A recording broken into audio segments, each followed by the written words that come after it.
common issue customers have is banded prints. Now, banded prints can be caused by a nozzle that's blocked on the printer, but it's not very common. The usual culprit is your print settings.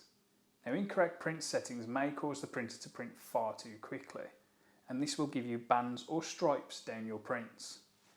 On our paper packets, you'll find the correct settings to use. If you use these settings, the printer will take a little longer to print, but the quality will be much better. We'll show you